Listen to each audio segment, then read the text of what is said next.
حسین یا حسین، یہ تو مظلوم کا ماتم ہے نہ ہوگا، یہ تو معصوم کا ماتم ہے نہ ہوگا۔ اور آج کل بہت سے انٹیلیکچوئلز کہہ بھی رہے ہیں بھئی ہاتھ سے ماتم بھی جو ہے وہ خود اذیتی ہے، ہاتھ سے ماتم کرنا۔ دیکھیے سب، اور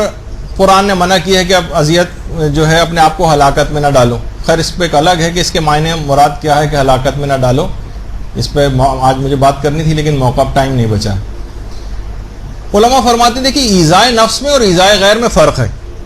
کسی اور شخص کو تو ہم معمولی سی اذیت بھی نہیں دے سکتے، مثلا ہم ماتم اس کے منہ پہ جا کے تو نہیں کر رہے ہیں جس کو اذیت ہو رہی، ہم اپنے آپ کو تو معمولی اپنی جسم کو اذیت پہنچانا معمولی یہ جائز۔ ہاں اگر ایسی اذیت ہو، کسی ایسی چیز کا استعمال ہو رہا ہو کہ جس سے مثلا جان جا رہی ہو، ہلاکت میں انسان پڑ رہا ہو، تو ایسا جائز نہیں رہے گا۔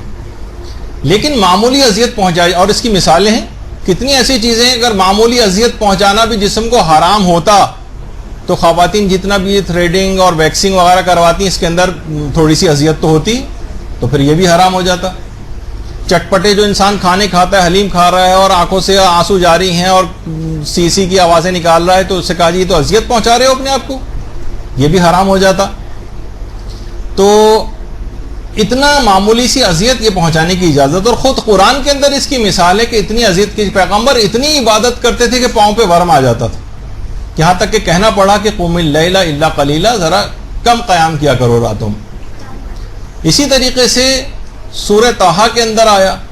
کہ ما انزلنا علیک القرآن لتشقی، کہ اے رسول اس قرآن کو ہم نے اس لیے نازل نہیں کیا کہ آپ مشقت میں پڑ جائیں۔ اس کا مطلب ہے کہ پیغمبر قرآن کے سلسلے میں کچھ مشقت اٹھا رہے تھے، یعنی اتنی مشقت اٹھانا،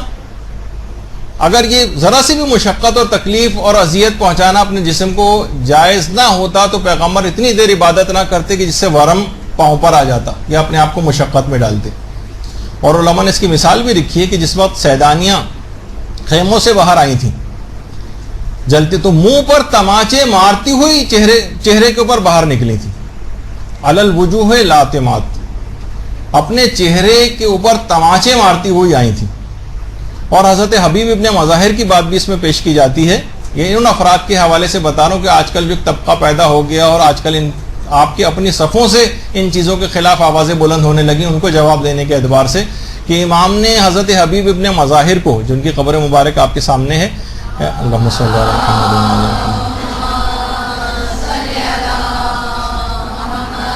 وعلی محمد، کوئی فقہ کے خلاف ورزی حبیب نہیں کر سکتے تھے کیونکہ امام نے انہیں مرد فقیہ کہہ کر خط لکھا تھا۔ اور جس وقت حضرت زینب کا سلام ان کے لیے آیا تو روایت کا باقاعدہ جملہ یہ ہے، اللہم صلی علی محمد وعلی محمد، کہ حبیب نے اپنے منہ پر تماچے مارنے شروع کر دی۔ اگر اپنے جسم کو اذیت پہنچانا یا اس انداز سے ماتم کرنا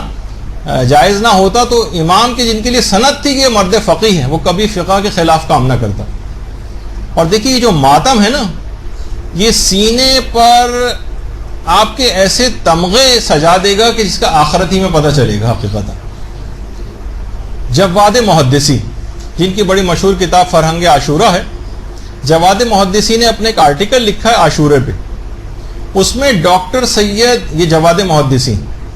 انہوں نے باقاعدہ ایک آرٹیکل لکھا ہے جس میں ڈاکٹر سید اسماعیل مجاب کا ایک واقعہ لکھا ہے۔ کہتے ہیں کہ ڈاکٹر سید اسماعیل مجاب ایرانی تھے اور باقاعدہ زیارات یہ عزاداری کے سلسلے میں کہ دنیا میں کیسے کیسے کہاں کہاں ہوتی ہیں، ایران تک کا دورہ کیا تھا۔ کہتے ہیں کہ ہندو افراد آج بھی باقاعدہ یہ ہندوؤں کا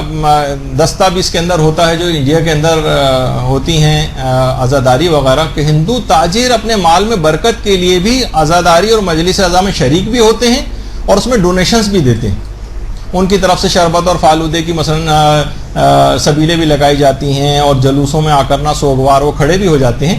ماتم بھی کرتے ہیں۔ اسی طرح کا ایک ماتمی عزادار ہندو تھا، جب وہ مرا، باقاعدہ جواد محدثی نے ڈاکٹر سید اسماعیل مجاب کے حوالے سے لکھا ہے کہ جب وہ مرا ہے عزادار ماتمی ہندو، تو جب اس کو شمشان گھاٹ میں جہاں پر ان کے جسموں کو جلایا جاتا ہے ہندوؤں میں، تو جسم جل کر خاک ہو جاتا ہے، پوری آگ وغیرہ لگائی جاتی ہے.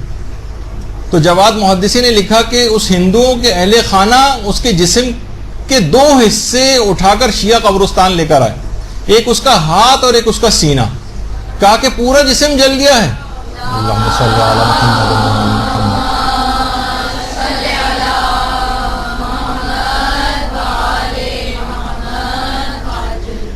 پورا جسم جل گیا ہے. یہ ہاتھ اور یہ سینہ جس سے ماتم کیا کرتا تھا یہ نہیں جلے، اور اس جسم کے ان حصوں کا تعلق مولا حسین سے ہے، ان کو اپنے قبرستان میں دفن کرو. باقاعدہ اٹھا کر لائے ڈاکٹر سید اسماعیل مجاب نے. تو علماء نے اس واقعے کو بھی لکھا ہے، جواد محدثی نے بھی لکھا ہے، اور علماء فرماتے ہیں کہ سوچی کہ ہندو غیر مسلم اس کا جسم ماتم کرنے کی وجہ سے محفوظ ہو گیا اور آگ نے اثر نہیں کیا، تو کیسے ممکن ہے کہ مولا حسین کے ماننے والے، ان کے احکامات پر چلنے والے، ان کی اطاعت کرنے والے دوزخ کی آگ ان پر کبھی اثر کر سکے. درود بھیجیے محمد علیہ.